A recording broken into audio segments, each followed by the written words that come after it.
SOAR started in Easter 1996.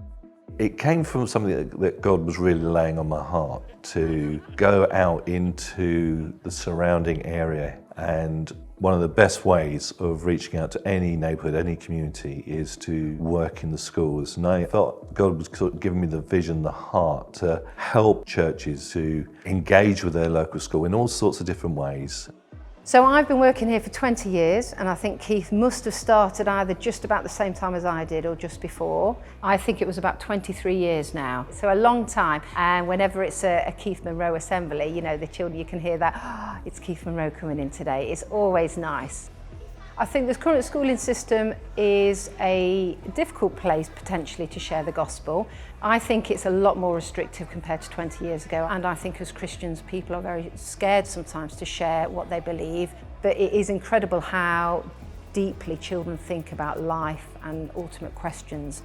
Children are incredibly spiritual. They are seeking and searching for lots of answers. So I think if we can start those conversations about faith in primary school, as they go into secondary school where they will be faced with more challenges, they can look back to how Christians might have answered those challenges in primary school. And I often say that Keith Monroe comes in and he sows those seeds in an assembly, and those stories really do stick with the children. Loughborough is such an under-18s town. There's schools everywhere. I walk down one road, there's 4 schools. And I just think that like the first step to do mission well and to evangelize well to young people is to actually like bring youth groups together. Chris and SOAR have been championing town-wide youth stuff. We did our first like town-wide youth event where youth from loads of different churches around Loughborough come, and then we've been trying to basically gather momentum.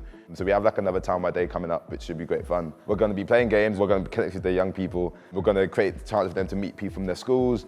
It's funny because I see them sometimes being like, oh, I know you, but I didn't know you were a Christian. Do you know what I mean? Like they'll be like, oh, I didn't realize you go to a youth group. But they know each other from school, but because they just don't talk, because young people don't talk sometimes, they don't realize that actually there are more people than they realize. Probably like every 6 weeks, we have like a town-wide youth leader meet up as well. I think there's a lot of learnings that I've had, which I think if I wasn't surrounded by other youth leaders, I just wouldn't know. Because I'm still very young in my youth work, so it's cool like being around other people that have done it for a long time, and Chris has. He's not old, but he's experienced. Now we've got that connection, how do we reach other people? I think I heard the stat that like 95% of the young people in Loughborough like don't go to a church. So it's really important that us as a church, we come together to build up these young people, to encourage young people, to reach the young people. And I feel like there's only so much that we can do as individual churches, but I feel like we'd be so much stronger if we did it as a whole church. And I think that's why I'm just excited about all the town-wide stuff we're doing, because we hold that really highly, that like we are one church. The church has a massive role to play if we are going to see the young people in Loughborough redeemed and see them sold out to Jesus, living their best life. You never know how far it's going to go. That seed you planted in that young person when they were 14, you never know how many people that's going to reach.